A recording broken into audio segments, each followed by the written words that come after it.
started. What's the actual agenda here? Oh, here we are. Okay. Welcome and good afternoon. Welcome to today's Assembly Committee on Labor and Employment for this Wednesday, April 8th, 2015. Madam Secretary, if you'll please help me in securing the quorum, please. Hernandez. Present. Harper. Present. Chu. Here. Lowe. Here. McCarty. Here. Patterson. Here. Thurman. Quorum established. Quorum is established. At this point, we'll get right into the business before us. Assemblymember Levine is presenting on Assembly Bill 520 on apprenticeships and also Assembly Bill 987. Mr. Assemblymember Levine, you're welcome. Whenever you're ready to proceed. Thank you very much, Mr. Chair and members. I am extraordinarily proud to introduce all of you to my son, who's a bit shy today, Wyatt, who took the train up here to visit us here in Sacramento. And Wyatt? Wyatt. Welcome, Wyatt. Thank you. Thank you, Mr. Chair. AB 520 requires the Director of Industrial Relations to include proposed or adopted changes to apprenticeship standards in their annual report to the legislature. Current law requires the Director to submit an annual report to the legislature. The report includes data and statistical information designed to improve apprenticeship completion rates. This bill will increase dialogue and communication between the legislature and the department, and in doing so, advance apprenticeship programs. Here to testify on behalf of the bill is Bob Giroux, representing the International Union of Painters and Allied Trades, and Cesar Diaz of the State Building and Construction Trades Council of California. Great. Thank you. Before we move on to witnesses, I just want to make sure that I lay out the rules of the day. For today's hearing, I will allow 3 witnesses in support and 3 in opposition for 2 minutes each. Additional testimony will be allowed to state their name, organization, and position on the bill. So with that, Mr. Diaz, welcome. Thank you, Mr. Chair and members. Bob Giroux on behalf of the International Union of Painters and Allied Trades, both District Council 36, based in Los Angeles, and District Council 16, based in Alameda County. We have some 40 crafts that all have apprenticeship programs, and those programs are changing on an annual basis. The CAC and the DAS are annually reviewing proposed changes to the apprenticeship programs. I have brought today just the painter's apprenticeship curriculum is a 3-year program alone, and if you were to add one section on corrosion protection, it's about 6 months to the curricula. We think that the report from DIR on proposed changes to the various crafts in the industry would also assist industry that has adopted and assisted in legislative passage of career tech programs to help young people enter the construction trades and advance in their careers. I ask for your aye vote. Thank you. Thank you, Mr. Chair. Member Cesar Diaz on behalf of the State Building and Construction Trades Council. Our council has 14 affiliated building trades unions, and Mr. Giroux stated many of them have state-certified apprenticeship programs. In fact, there are over 500 programs in the state of California that are approved. They are upgrading as technology improves on construction sites. They introduce that type of curricula into their programs. The type of investment that the state provides for apprenticeship programs is often discussed through the budget process. In fact, this year the budget is going to increase the related supplemental instruction portion back to the 0708 levels, which were the pre-recession levels. They were cut since then. So it is important for the legislature to be aware of how these programs are performing, how the curricula is routinely updated because of that investment in apprenticeship. But the majority of the investment that happens within the apprenticeship programs comes from workers' wages. And that's workers who actually deducting from their own paychecks through collective bargaining agreements, and that feeds back into the regional programs that help produce the most highly skilled workers in the world. So for those reasons, we urge your support, and thank you. Great, thank you. Next witness. Good afternoon, Justin Fanzal on behalf of the California State Association of Electrical Workers, the Western States Council of Sheet Metal Workers, the California State Pipe Trades Council, all in support of the bill. And just to expand a little bit on what Mr. Diaz said, this is an example of union brothers and sisters that take care of one another through this process, and we want to make sure that that's maintained. Thank you. Thank you. Okay, at this point, anyone else wishing to add their support? Speak in support. Okay, hearing and seeing none, those wishing to speak in opposition, please come forward at this time.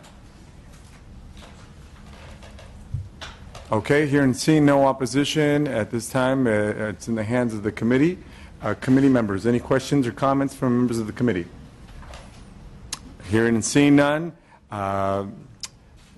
Levine, would you like to close? I respectfully ask for an aye vote. Very good. At this time, members, I do need a motion and second.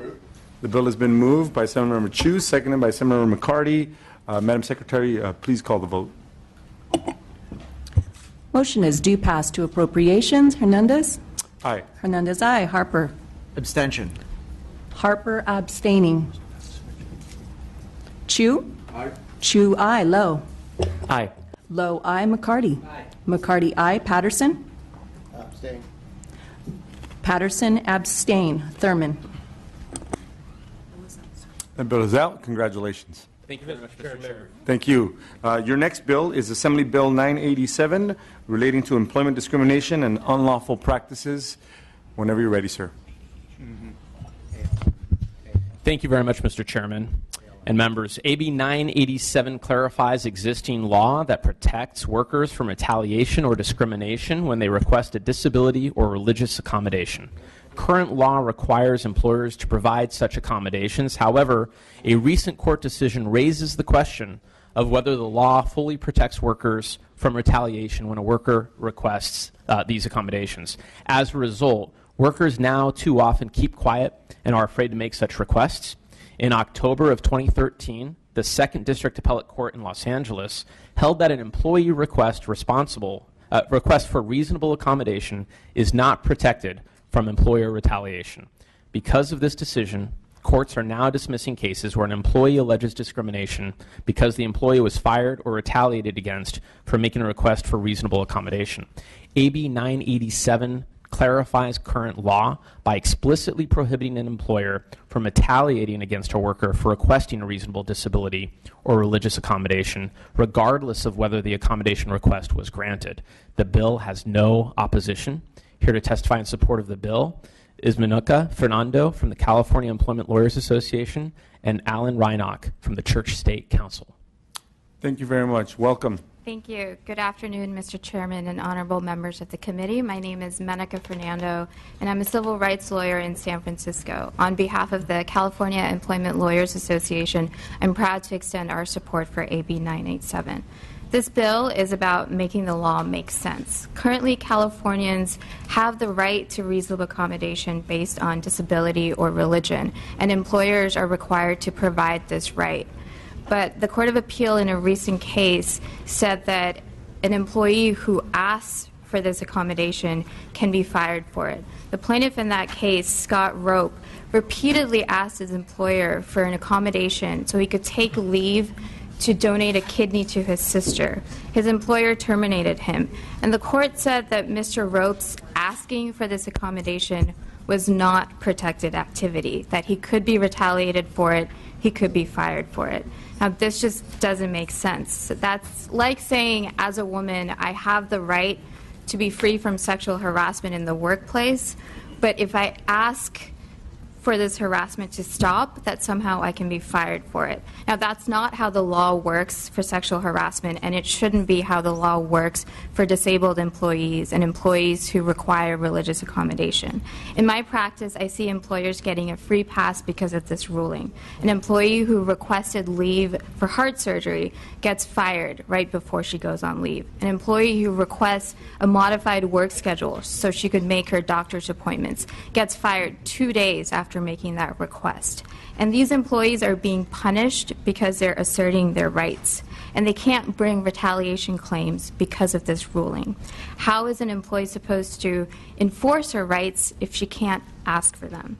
The goal of equality in the workplace cannot be achieved if employees are being punished for asserting their rights. It's common sense that people should be able to ask for an accommodation without fear of retaliation, without fear of being fired. And it's time to put common sense back into the law. I would encourage you to vote aye on 987. Thank you. Thank you. Mr. Chairman, honorable members of the committee, my name is Alan Reinach. I serve as Executive Director of the Church State Council, which is a proud co-sponsor of AB 987, which is designed to protect workers who seek reasonable accommodations for disability and religion. Now, the Church State Council's expertise is in the area of religious discrimination. We represent persons of all faiths. The appellate decision that AB 987 is designed to reverse, Rope versus Autoclore, adopted a rule that I call reward complainers, punish the meek. You see, the appellate court held that only complainers can sue for retaliation when they're fired after asking for reasonable accommodation, whether for disability or religion. Those who are outspoken enough to talk back to the boss, to give the boss a piece of their mind that the denial of accommodation is unfair, it's unreasonable, it's illegal, discriminatory. Complainers can claim retaliation because they opposed illegal discrimination, which is the language of the retaliation statute. By contrast, the meek, the respectful workers, those who don't speak up, who don't talk back to the boss, according to the court, they have not opposed discrimination, and therefore they cannot claim retaliation, even if they're fired on the spot simply for asking for the accommodation that they're legally entitled to.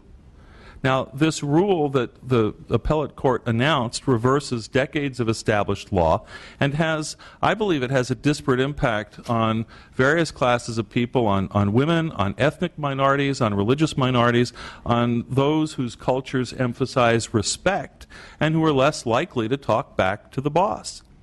Our office currently has several retaliation cases pending.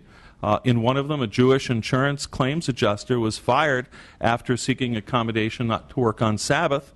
In another, a Seventh-day Adventist nurse was fired by a state agency for seeking Sabbath accommodation. Now, these claims are at risk of being tossed out because the workers didn't complain enough before being fired. Why is AB 987 so important? Well, it's simple. Employers should not be permitted to punish workers who assert their civil rights. Thank you very much for your consideration of this bill. Thank you very much. Any other witnesses in support? Thank you.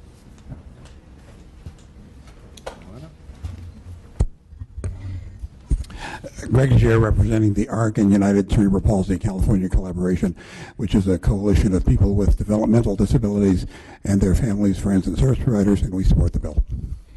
Thank you. So now at this point, since we've had three witnesses, at this point you'll be coming forward and just stating the name of your organization and your position.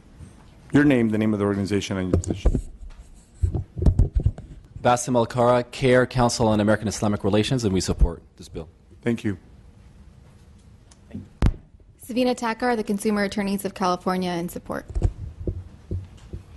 Daniel Savino, Association of Regional Center Agencies, also in support.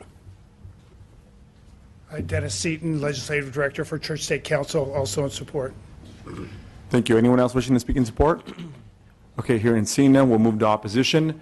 Those wishing to oppose the bill, please come forward at this time. All right, hearing and seeing none, at this time we'll take the matter before the members of the committee. Are there any questions or comments by members of the committee? Mr. Harper. Mr. Chairman, question to help kind of elucidate. Right now I'm not leaning either for or against the bill, and so I'm trying to get some more in terms of illumination on which side versus the other. You know, on one hand, you have a proposed religious freedom law, and I understand the concerns that you have there.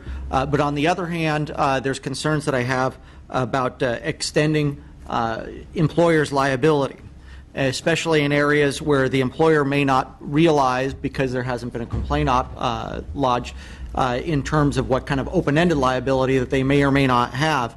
And that's impact on deterrence of employers' willingness to be able to hire additional people in California's economy, or employers' willingness to be able to start or expand their business within California because of California's business climate. And so anything to help kind of elucidate that point, to try to balance these two things on each other, would be very helpful for me. Sure. I can attempt to address some of your concerns. My first point is that this bill would wouldn't change the law as far as the employer's obligations to reasonably accommodate an employee that comes to them with a request for reasonable accommodation. The law would stay the same if the employer can show that they would be burdened by accommodating this request. Then the employer has no obligation to make this accommodation. That obligation on the part of the employer wouldn't change. All this bill would do is clarify the law, which has already been the law in federal courts for the past 25 years. The EEOC guidelines are very clear that a request for reasonable accommodation for both religion and disability is a protected activity. So it's already been in the law in the federal courts, and it was assumed that this was also law in the state because the federal law is supposed to be the floor of protection. California needs to have a higher standard of protection than the federal law. And this is also already the law in aspects of the Fair Employment and Housing Act. For example, under the Pregnancy Disability Leave Law, it's explicit that if an employee requests an accommodation under that law, that they are protected against retaliation. It's the same under the California Family Rights Act. It's explicit. If an employee requests an accommodation under that act, they're prohibited, the employer is prohibited from retaliating against them just for that simple asking. Here we have this gap in the law for disabled employees and employees that request a religious accommodation. This bill would fill in that gap and make all of FEHA consistent with the federal law as well. Thank you very much.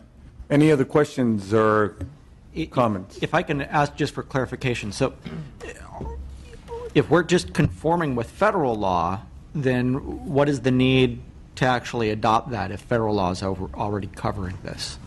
Because of this Roe case, the Court of Appeal has held that under the FEHA, the state law, the retaliation provision, it doesn't account for the simple requesting of an accommodation. Rope has said the request for accommodation by itself is not a protected activity such that employees that are fired for doing so can then bring a retaliation claim, even though this has been the federal law.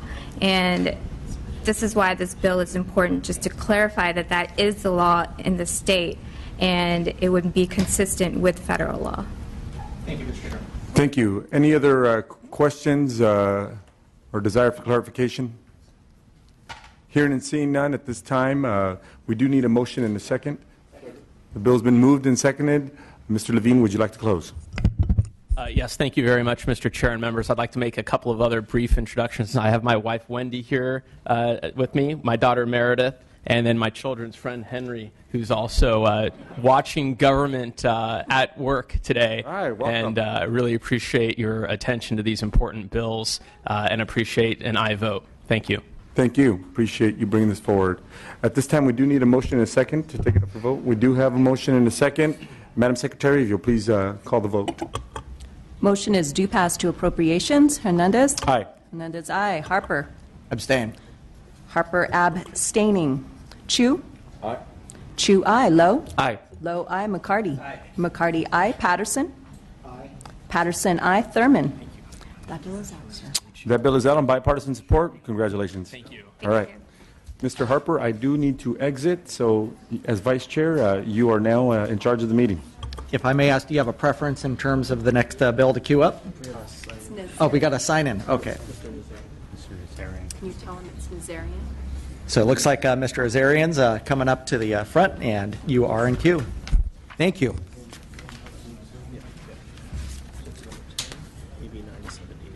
Please go ahead with your presentation. Thank you, Mr. Chair and colleagues and members.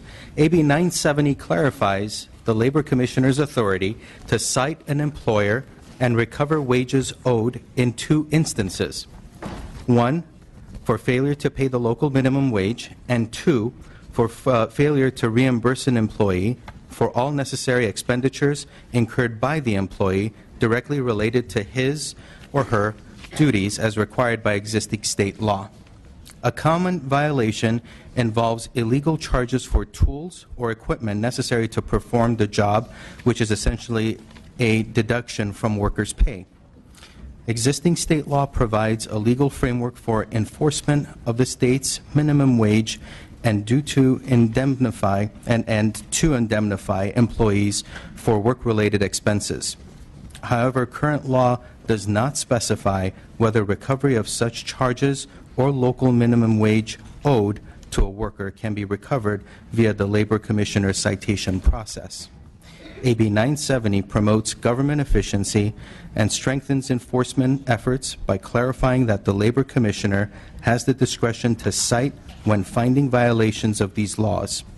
This bill fills gaps in the Labor Commissioner's authority to make low-wage workers whole in wage theft cases. Specifically, AB 970 ensures that workers have the same monetary relief whether they pursue their claims administratively, by way of the courts, or via the Labor Commissioner's existing citation authority. With that, I thank you. I respectfully ask for I vote and introduce Mark Schott on behalf of the sponsor, the California Rural League Assistance Foundation. Thank you. Thank you. Mr. Chairman and members, Mark Schott with CRLA Foundation.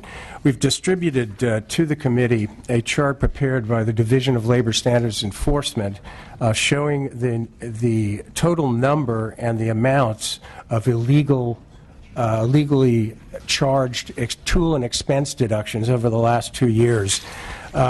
As you can see, there are over 1,000 individual claims throughout the state in every industry, and there's more than $3.5 million in illegal expenses that were recovered for workers. Under current law, as Assemblymember Nazarian said, the Labor Commissioner can find in an inspection in a workplace that all of the members of the workforce have been charged illegally for tools or equipment. And it's our experience in representing farm workers and other low-wage workers for 35 years is that these violations of labor law don't happen to a single individual. They happen to the whole workforce. But the Labor Commissioner, because of the limitations in Labor Code Section 1197.1, is unable to issue a citation for this violation. So this proposed statutory change would give her that authority, and it will mean, given that in these 1,100 cases, there's $3.5 million that have been stolen from workers. There are literally thousands of other employees who are being denied recovery of what is essentially theft of their wages because the Labor Commissioner lacks statutory authority. On the issue of permitting the Labor Commissioner to issue a citation for a violation of a local minimum wage or overtime law, if she finds a violation, this, as the 2802 change accomplishes, is something intended to level the playing field for honest employers. There are honest employers in every one of these jurisdictions that are paying the increased minimum wage, but the Labor Commissioner, when she finds a violation, is unable to cite them.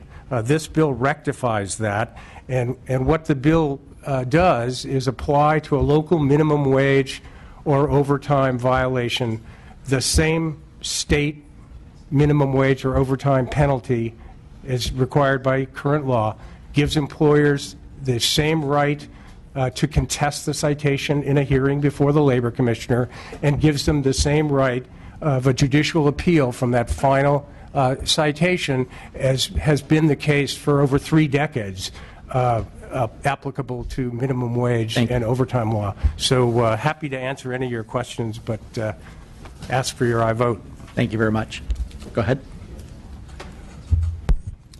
Mr. Chair and members, Caitlin Vega for the California Labor Federation, also here in support.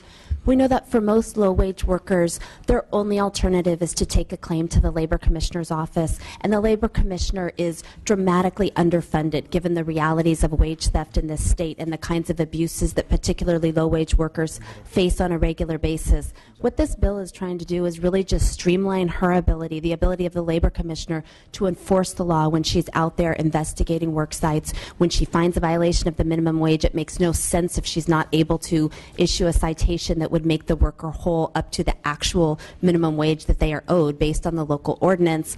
And so that's an important gap to fill, in addition to ensuring that workers that bring their claims to the labor commissioners have the same rights to recovery that they would have if they had a private attorney and were taking the claim to court. So for this reason, we're here in support. Mr. Chairman, member Shane Gussman on behalf of the Teamsters, the Amalgamated Transit Union Night Here, IFPTE Locals 20 and 21, the California Conference of Machinists, and others, all in support of the bill for the reasons stated. And next, folks, just go ahead and step up to that mic. Mariko Yoshihara with the California Employment Lawyers Association in support. Cesar Diaz on behalf of the State Building and Construction Trades Council, also in support. Justin Fanzel on behalf of the California State Association of Electrical Workers, Western State Council of Sheet Metal Workers, and California State Pipe Trades Council, all in support. Thank you. Rene Bayardo, SEIU, California, also in support. Thank you very much. And testimony in opposition, please come forward.